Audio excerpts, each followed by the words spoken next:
Everyone, welcome back to my channel. मैं हूं सुकन्या गायन और आज मैं डिस्कस करने वाली हूं आपके साथ मेरा पोस्टपार्टम डिप्रेशन। मैं कोई डॉक्टर नहीं हूं कि मेरे साथ क्या हुआ है, क्यों हुआ है, उसके बारे में मैं आपको बता सकूं कि पोस्टपार्टम डिप्रेशन क्या होता है। लेकिन आज मैं आपके साथ शेयर करने वाली हूँ अपना एक्सपीरियंस कि मेरे साथ पोस्टपार्टम डिप्रेशन की मेरी जर्नी कैसी थी और कैसा मुझे फ़ील होता था और एक्चुअली क्या करना चाहिए, क्या नहीं करना चाहिए। तो चलिए वीडियो को शुरू करते हैं, लेकिन उसके पहले आप मेरे चैनल को कर लीजिए लाइक एंड सब्सक्राइब।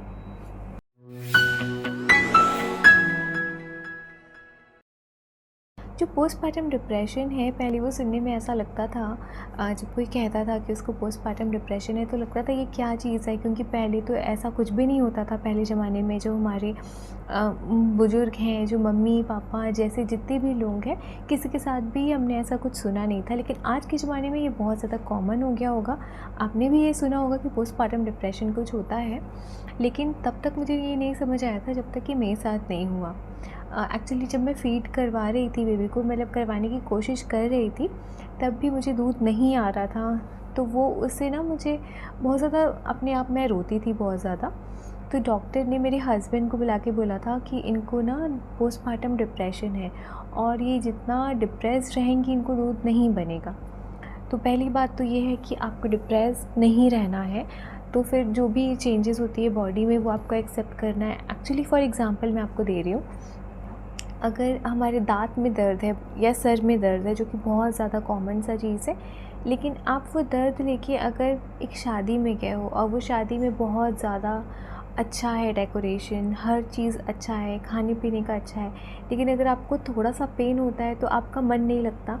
वैसा ही है अगर आपकी बॉडी में इतना बड़ा कुछ चेंजेस हुआ है, एक बेबी आया है और अगर आपका सी सेक्शन हुआ है, तो मतलब आपको बहुत ज़्यादा मेडिकल अटेंशन की ज़रूरत पड़ती है। आपको ऐसे लोगों की ज़रूरत पड़ती है जो आपका केयर कर सके। लेकिन ऐसे लोग अगर नहीं मिलते हैं तो वो हार्मोनल बहुत ज़्यादा चेंजेस होते हैं। और जैसे कि मैंने कहा कि सर दर्द होता है तो हमारा दिमाग कितना वो ख़राब हो जाता है या कुछ अजीब सा लगता है हमें।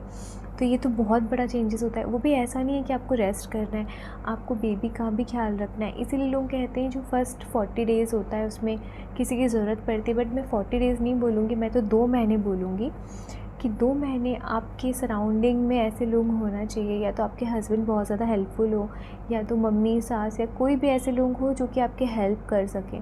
मेरे साथ ऐसा था, सबसे पहला जो मैंने बताया कि अगर दाँत में दर्द है तो आपको अच्छा नहीं लगता, तो वैसे आपको तब कुछ अच्छा नहीं लगेगा, ऐसा लगेगा कि कुछ प्रॉब्लम है तो आपको मन नहीं लगेगा। जो दूसरा है कि आप बहुत ज़्यादा इमोशनल हो जाएंगे, आप क्या सोच रहे हैं मतलब आपके मन में नहीं रहेगा। जैसे मैं इमोशनल नहीं हूँ, लेकिन नहीं थी पहले, जब तक मैं माँ नहीं बनी थी।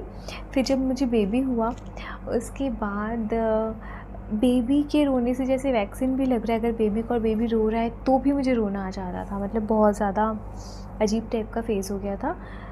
लेकिन जो बच्चे कोऑपरेटिव होते हैं, कोऑपरेटिव मतलब जो छोटे बच्चे कोऑपरेटिव होते हैं, जो रात को सो जाते हैं, जो ज़्यादा रोते नहीं हैं, तंग नहीं करते, उनकी माँओं को फिर भी थोड़ा सा रिलीफ़ रहता है। लेकिन जो बच्चे बहुत ज़्यादा रोते हैं, जो माँ रहती है, उनको बहुत ज़्यादा फ़ीड करवाना होता है, उनकी बॉडी में बहुत ज़्यादा पेन होता है, हार्मोनल बहुत ज़्यादा चेंज हो गया होता है। तो रात भर जगना, फिर उनको डील करना। और वैसे एक दिन की बात नहीं, आप एक दिन रात को जगिए, 2 दिन रात को जगिए, आपका दिमाग कितना ख़राब हो जाएगा तीसरे दिन। लेकिन आपको ये कंटिन्यू करना है, मतलब आपको रात को जगना है, फ़ीड करवाना है, आपकी बॉडी में प्रॉब्लम है। तो ऐसा मेरे साथ था कि मेरा बेबी उतना रोता नहीं था, लेकिन वो रात भर जगता था। तो मतलब मेरे को ऐसा इमोशनल हो गई थी मैं कि बच्चे के रोने में रोती थी।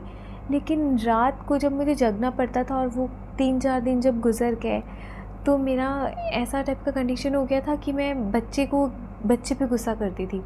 मतलब 5-6 दिन के बच्चे पे गुस्सा करती थी और मैं फिर अपने आप को कोसती थी कि मैंने क्यों बेबी किया है, ऐसा सब कुछ चेंज हो गया, मुझे कुछ अच्छा नहीं लग रहा है। और सडनली मेरा बीपी बहुत ज़्यादा हाई हो गया था। और जब मैं लेट रही थी तो ना मुझे खुद मेरे दिल की धड़कन सुनाई दे रही थी। फिर मैंने जल्दी से डॉक्टर को कॉल किया उन्होंने कहा कि आप अपना बीपी चेक करो। फिर मैंने अपना बीपी चेक किया, फिर मैंने उनको बताया, तो उन्होंने बोला कि आप, फिर उन्होंने कोई मेडिसिन रिकमेंड करी, क्योंकि आप जल्दी से ये मेडिसिन ले लो। मुझे नहीं पता कि अगर मैं नहीं लेती तो क्या होता मेरे साथ या कैसा होने वाला था, क्योंकि मेरी पूरी प्रेगनेंसी की ड्यूरेशन में ऐसा कभी कुछ भी नहीं हुआ था मेरे बीपी को लेके। लेकिन आफ्टर प्रेगनेंसी मुझे कुछ अच्छा नहीं लग रहा था, मतलब रात को मेरी नींद पूरी नहीं हो पा रही थी, मैं सो नहीं पा रही थी, मुझे इतना दर्द हो रहा था। और मेरी जो डिलीवरी वो गर्मी के टाइम हुई थी, तो बहुत ज़्यादा गर्मी लगना, मतलब गर्मी तो वैसे भी बहुत लगती है, प्रेगनेंसी में तो बहुत गर्मी लग रही थी, मतलब कुछ भी स्टेबल नहीं लग रहा था, अच्छा नहीं लग रहा था मुझे। और एक टाइम पे ऐसा इमोशनल अचानक से हो जाता है कि मतलब मेरा बच्चा, मेरा बच्चा, फिर अचानक से इमोशनल मतलब अचानक से कुछ हो जाता है कि ऐसा लगता है मैंने ये क्यों कर लिया, ये बच्चा क्यों हुआ, मेरा लाइफ ख़राब हो गया, मुझे दर्द हो रहा है, तुम सो क्यों नहीं रहे। मैं इस टाइप का बातें किया करती थी। लेकिन धीरे धीरे धीरे जैसे आपकी बॉडी हील होती है ना, तो वैसे ही वो जो फ़ेज़ होता है उस टाइम पे कोई चाहिए जो कि आपको समझ सके। ऐसा आपने बहुत इंस्टाग्राम में, न्यूज़ में ऐसा देखा होगा कि बहुत सारी माएँ हैं जो कि अपने बच्चों के साथ कोई भी कदम उठा रही हैं, और उनका कहना सिर्फ इतना सा है कि ये बच्चे परेशान कर रहे थे, बच्चा कोई संभाल नहीं रहा था, बच्चे रो रहे थे। तब लोग सोचते हैं कि एक माँ कैसे कर सकती है, बट ऐसा मैंने भी फ़ील किया है। और जिसके ट्विन्स होते हैं उनको बहुत ज़्यादा डिफ़िकल्टी होती है, क्योंकि एक ही बच्चे संभालने में बहुत मुश्किल होता है, और अगर वो बहुत रोता है बच्चा तो वैसे ही आपको प्रॉब्लम है, और अगर दो दो हैं और उसको कोई आप ही को संभालना है तो ये बहुत ज़्यादा डिफ़िकल्ट फ़ेज़ जाता है। 2 महीने तक मेरे साथ बहुत ज़्यादा डिफ़िकल्ट था। मेरे हस्बैंड मेरे साथ नहीं थे स्टार्टिंग में, और फिर मेरी मम्मी लेकिन थी, मेरी मम्मी ने पूरा हेल्प किया, मेरी मम्मी मेरे साथ थी। तो वो 2 महीना मम्मी के हेल्प के कारण मैं, तो भी मुझे डिप्रेशन होता था, क्योंकि रात को मुझे जगना और मुझे फ़ीड करवाना होता था, तो भी मुझे ऐसे प्रॉब्लम होती थी। लेकिन फिर 2 महीने बाद जब वो हील हो, बॉडी भी मेरी हील हो गई, और जब मैं चलना फिरना अच्छे से स्टार्ट कर दी, तो फिर धीरे धीरे धीरे धीरे वो फ़ेज़ ठीक हुआ। और अभी भी मेरा बच्चा रात को नहीं सोता है, वो हर 2-2 घंटे में उठता है। लेकिन फिर भी आपकी बॉडी मेरे ख़्याल से हार्मोनल जो चेंज हुआ है वो सब ठीक हो जाता है, तो फिर आपको इतना कुछ, मतलब मैं नॉर्मल जैसे मैं पहले थी मैं वैसी हो गई हूँ। बीच में जो मेरा सोच था वो मेरे कंट्रोल में नहीं था, मैं कुछ सोच नहीं पाती थी कि मुझे ऐसा करना चाहिए या ये गलत है, या फिर वैक्सीन लग रहा है तो मुझे स्ट्रॉन्ग रहना चाहिए कि हाँ ठीक है वैक्सीन ही तो है, लेकिन उसमें मुझे अपने आप रोना आता था। मतलब मेरे इमोशन के ऊपर मेरे को कोई कंट्रोल नहीं था। इसीलिए मैं आपको ये बोलूँगी कि अगर आप 9 मंथ में हैं तो ऐसे घर चले जाइए, घर वालों को बुला लीजिए, या ऐसे कोई लोग आपके पास होने चाहिए जो कि आपका ख़्याल रख सकें और बेबी का ख़्याल रख सकें। ये बहुत ज़्यादा इम्पॉर्टेंट है। और अगर आपको 9 मंथ नहीं आया है तो मेरी बेबी की एक अच्छा चीज़ मैं ये बताती हूँ कि वो ज़्यादा रोता नहीं था, तो इसीलिए मुझे ये जो टाइम था सिर्फ ये उठने, जो रात भर जगता था उसमें थोड़ा सा प्रॉब्लम होता था, बाकी वो रोता बिल्कुल भी नहीं था।